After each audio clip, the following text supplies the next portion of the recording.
Assalamualaikum warahmatullahi wabarakatuh.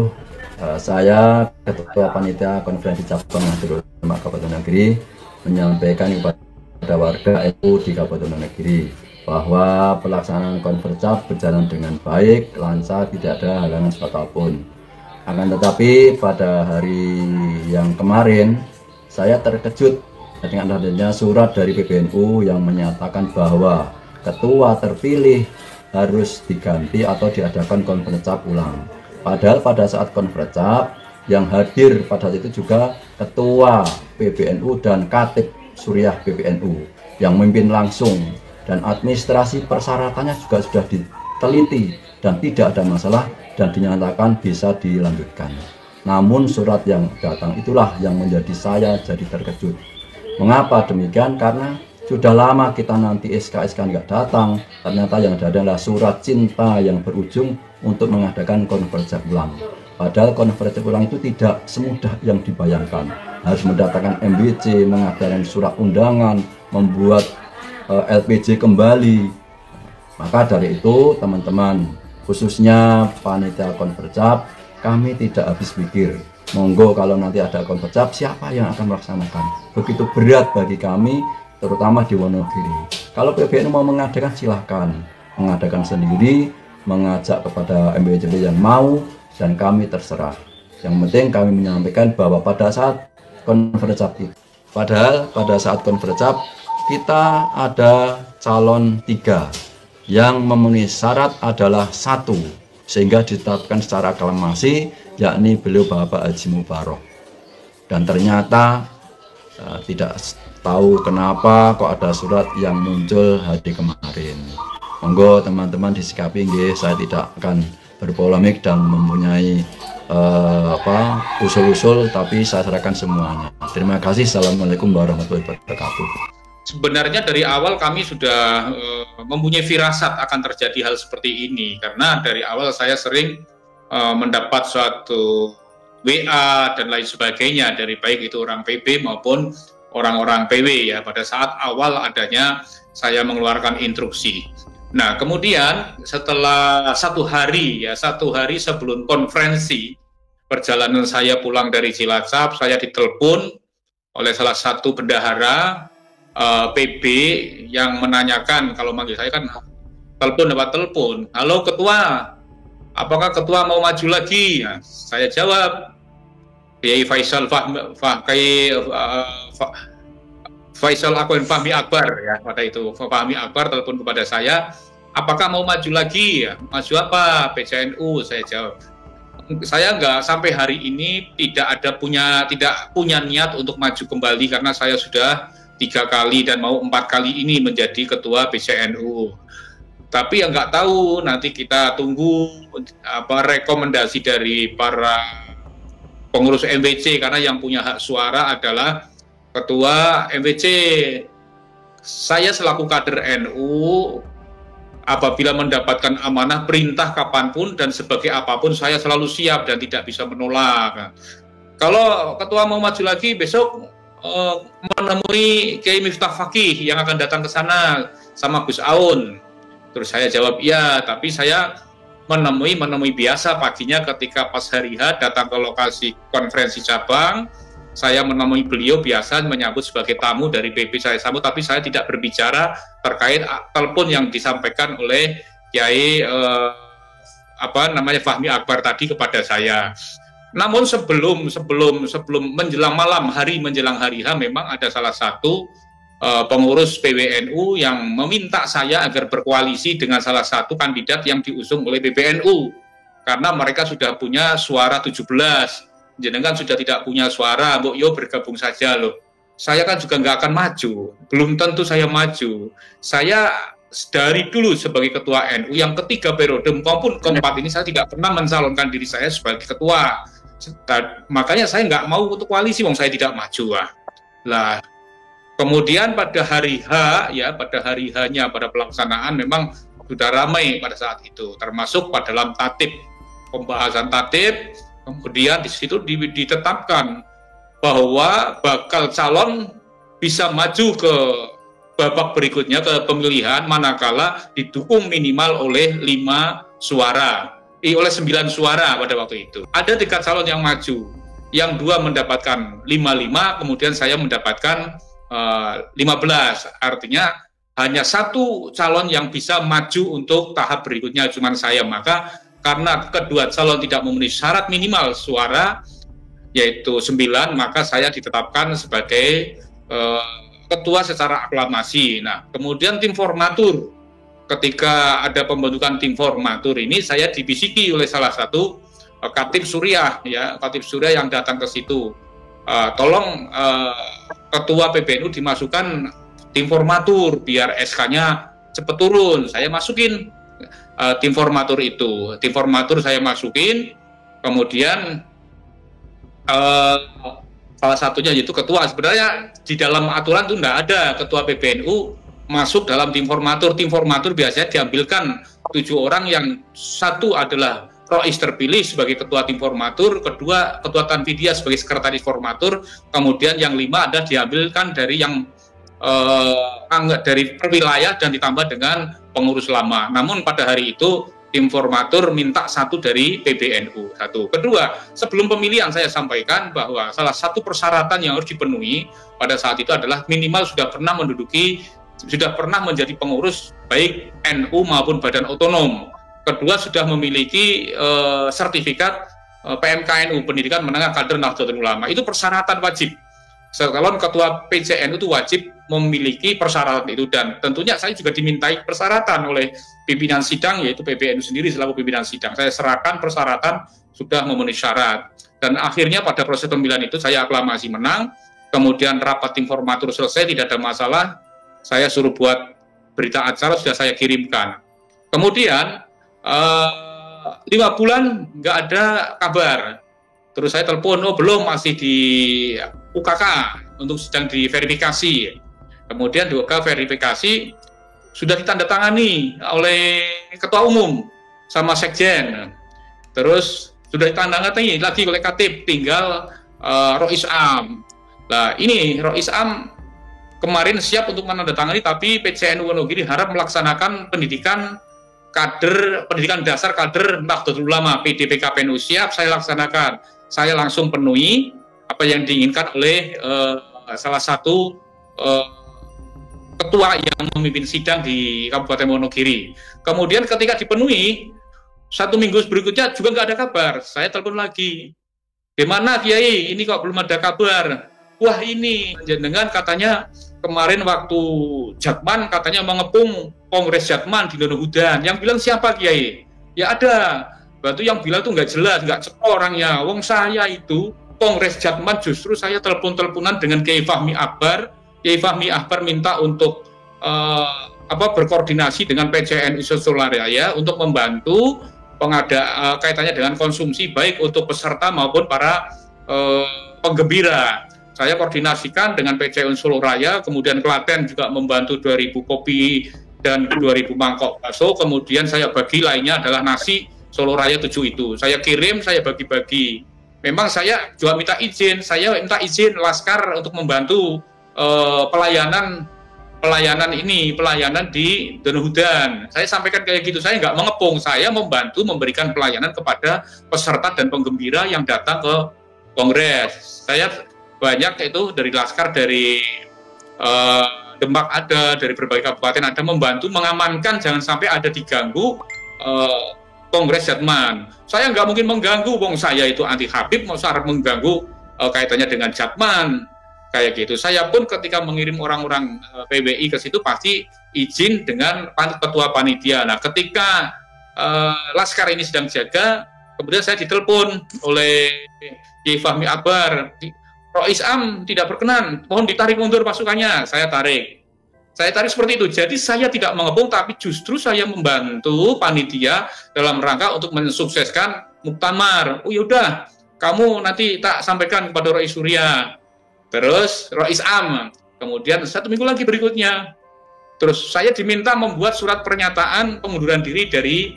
PWI. Nah, kebetulan pada saat itu saya juga memang mengundurkan diri dari PWI Jawa Tengah, karena saya kan double di ketua 1 PWI bidang keorganisasian di pusat. Pada saat itu saya sudah punya buat pengunduran diri, tapi khusus untuk Jawa Tengah. Saya kasihkan kepada kepada ketua, dalam hal ini adalah Kiai Miftah Fakih, kemudian dikasihkan oleh Rois Am. Lah, kemudian 1 minggu lagi kan saya ada pelantikan di Pemalang. Kemudian Pemalang, kemudian ada video katanya dikirimkan kepada beliau, Rois Surya, Rois Am, bahwa panjenengan ini melakukan pelantikan lagi, kan sudah mundur. Coba sekali jawab, saya kan pengurus pusat, jadi saya mundur dari Jawa Tengah, tapi saya masih di pusat. Saya bisa melantik dimanapun PWI yang ada di seluruh Nusantara ini. Seperti itulah, akhirnya sampai rame-rame itu, kemudian PWNU datang ke Wonogiri tapi tidak ke rumah saya, datang ke rumah Rois terpilih. Katanya intinya bahwa Rois Am tidak berkenan dengan saya dan nanti mohon dalam waktu dekat ini akan ada surat untuk PCNU Wonogiri dan untuk menyelenggarakan konferensi ulang khusus untuk ketua. Saya bilang sama Rois terpilih, apakah ada dalam ADART konferensi kok hanya ketuanya saja? Biasanya kalau konferensi kan satu paket, ada Rois, milih Rois dulu, setelah Rois terpilih baru ketua. Nah, menanggapi surat tersebut itu, bahwa sebagai dasarnya itu kan persyaratan umum, saya dianggap tidak memenuhi persyaratan, padahal ketika sebelum pencalonan, saya sudah diperiksa oleh pimpinan sidang yang saat itu dipimpin oleh PB, semua dianggap selesai, beres, tidak ada masalah, maka saya ditetapkan secara aklamasi. Namun dalam surat kemarin, katanya sesuai dengan pasal ini saya tidak memenuhi syarat, secara umum ya, pengurusan harian harus seperti inilah. Saya kemarin kan sebelum menjadi ketua cabang yang keempat ini kan saya sebagai wakil ketua PWNU. Dan itu SK-nya turun, berarti kan saya sebenarnya masuk dalam verifikasi lolos. Tapi kenapa ketika ini kok nggak lolos, saya nggak tahu. Ada kepentingan apa, saya juga nggak paham seperti itu. Seperti itu Mas Yusuf, intinya sekilas itu yang perlu saya sampaikan. Intinya persyaratan sebenarnya secara ADART Perkum tidak ada masalah. Yang jadi masalah kan kalau rangkap jabatan tidak boleh merangkap jabatan dengan pengurus harian partai politik, dengan organisasi lain yang berafiliasi dengan organisasi yang anti Pancasila, seperti itu. Dan syarat ketika mau maju adalah satu, sudah pernah menduduki atau menjabat kepengurusan di PCNU maupun Badan Otonom dan memiliki sertifikat PMKNU. Nah, kalau saya ini berarti dianggap tidak memenuhi syarat, berarti yang salah siapa? Umpamanya seperti itu. Yang mimpin itu juga pengurus PBNU sendiri, yang memverifikasi persyaratan pada saat pemilihan juga PBNU sendiri. Saya kira itu, Mas Yusuf, sementara dari saya. Oke, baik. Jadi menurut Anda dan kawan-kawan, konferensi cabang atau PCNU di Wonogiri itu kemarin berjalan secara demokratis dan prosedural ya, ya? Ya, sudah prosedural. Bahkan ketika PBNU datang ke rumahnya Rois Surya juga menyampaikan, secara administrasi tidak ada masalah yang sebelum keluarnya surat ini mendatangi Rois Surya. Kalau saya kan belum pernah didatangi, belum pernah dikasih surat, cuman lewat WA. Kalau saya disuruh soal ke PBNU kan saya harus punya dasar hukum, saya harus punya landasan, saya datang ke sana atas perintah siapa, mesti saya harus ada surat. Selama ini belum ada surat, belum ada perintah melalui ya secara resmi lah, kelembagaan itu kan organisasi, seperti sesuatu perintah harus ada dokumen lah, ada lembar sesuil kertas sebagai dasar kami untuk itu. Artinya bahwa sudah sesuai dengan aturan karena sudah dinyatakan oleh pimpinan sidang yang dipimpin oleh PBNU, tidak ada masalah bahwa ini sebenarnya secara administratif tidak ada masalah. Masalahnya saya masih aktif di PWI. Seperti itu aja. Ya, jadi Pak Kiai Mubarok memang jadi pengurus PWI, ya, pemirsa. PWI adalah pergerakan Wali Songo Laskar Sabilillah. Menjadi ketua 1 di PWI Pusat ya, Pak Kiai? Iya. Ya. Ya mungkin apakah ini ada desakan secara tertulis untuk mengundur dari organisasi selain NU atau bagaimana ke Anda, Pak Kiai? Yang secara tertulis tidak ada, cuman lewat telepon Pak Barok tolong buat meyakinkan Rois Am, ini ketua PBNU. Pak Barok buat surat pernyataan. Saya ketik pas saat itu saya sedang mengetik untuk pengunduran diri, memang untuk ajukan saya sebagai mengundurkan diri sebagai ketua Jawa Tengah. Terus tolong tanggalnya dirubah, jangan tanggal sekarang. Keliru nanti saya harus dibuat maju lagi 1 bulan kemarin. Saya turuti beliau. saya buat maju, tapi memang surat itu sudah sengaja saya buat sebelumnya untuk pengunduran diri Jawa Tengah karena saya merangkap jabatan di PWI Jawa Tengah dan Pusat. Begitu. Oke, ini kan dari tadi ketua konferensi cabang itu ya, ada keberatan sebetulnya untuk melakukan konpercap kembali. Dengan surat seperti itu, sekarang kondisi di PCNU Wonogiri itu bagaimana nih? Apakah masih jalan atau bagaimana? Atau sudah ada yang terkait keberatannya kan, mohon maaf, ketika sekarang disuruh mengadakan konferensi cabang, yang menjadi pertanyaan siapa panitianya, karena pengurus cabang kan sudah tidak aktif, sudah habis sejak Desember dan dimisionerkan pada saat konferensi, artinya sudah tidak ada kepengurusan cabang. Yang ada saat ini adalah ketua terpilih dan rois terpilih. Lah ini yang jadi masalah, itu siapa yang akan menyelenggarakan, siapa yang akan bertanggung jawab biayanya dan lain sebagainya. Kemudian bagaimana landasan itu untuk konferensi ulang,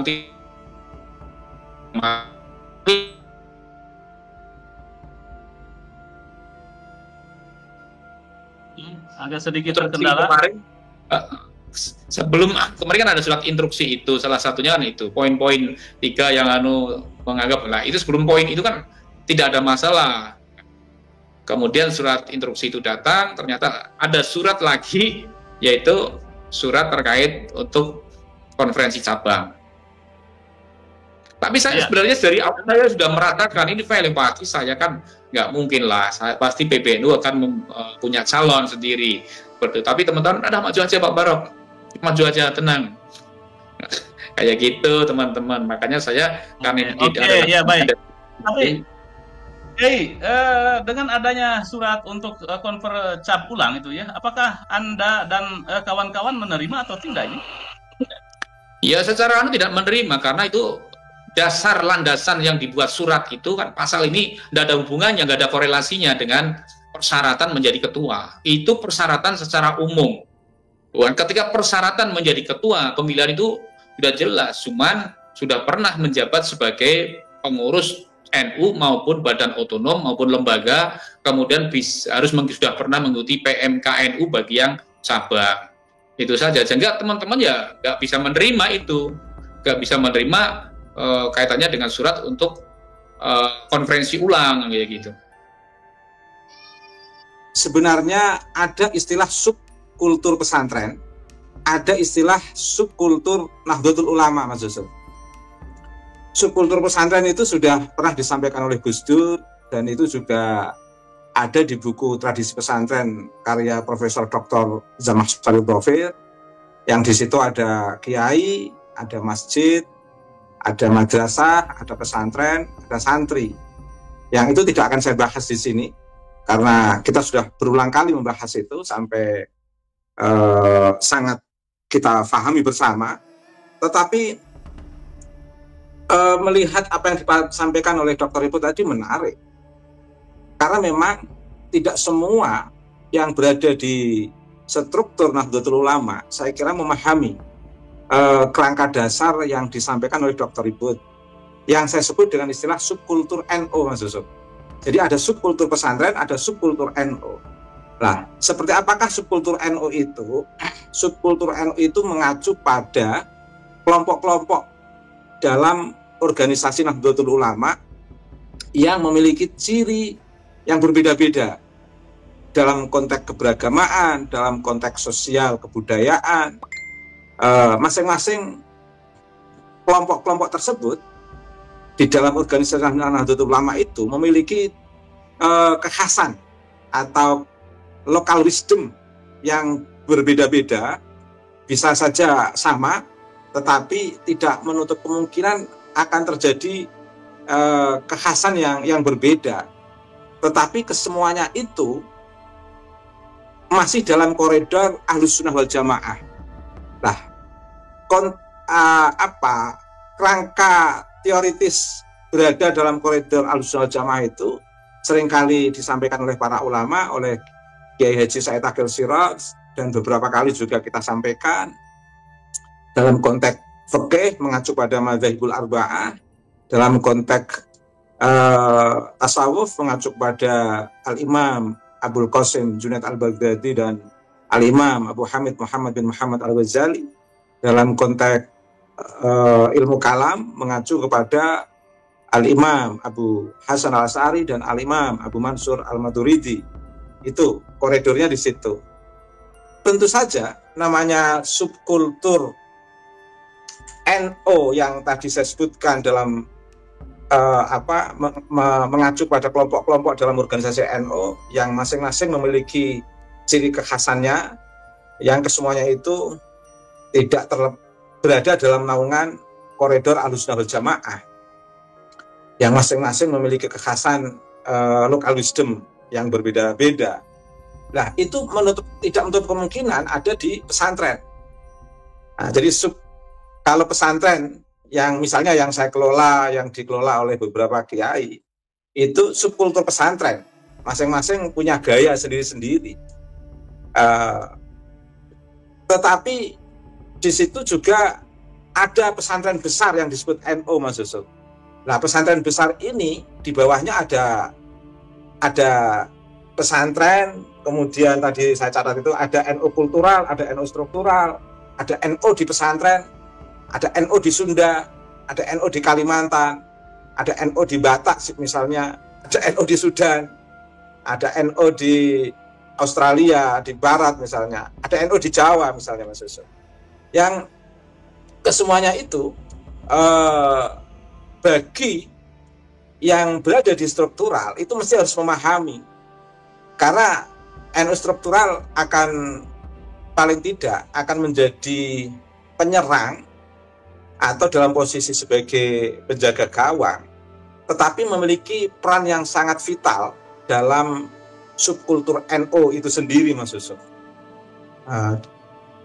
Meskipun kita tidak bisa menggantungkan NU struktural, karena tadi saya katakan subkultur NU itu terdiri dari mengacu pada kelompok-kelompok dalam organisasi NU yang masing-masing memiliki kekhasan yang berbeda-beda.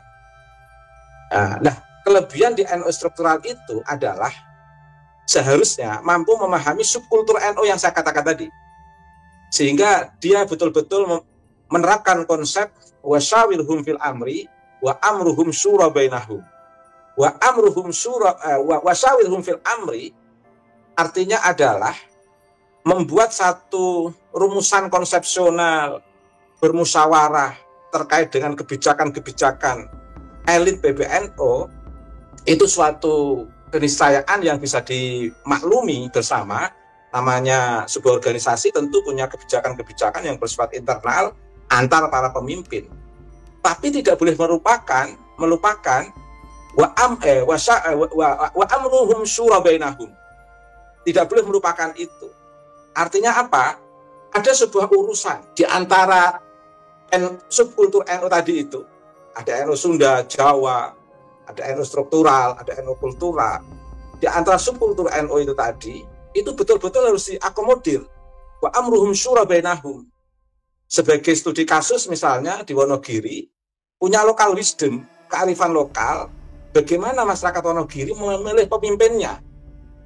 Seperti yang sudah berlangsung, itu seharusnya diakomodir. Karena itu selain ada konteks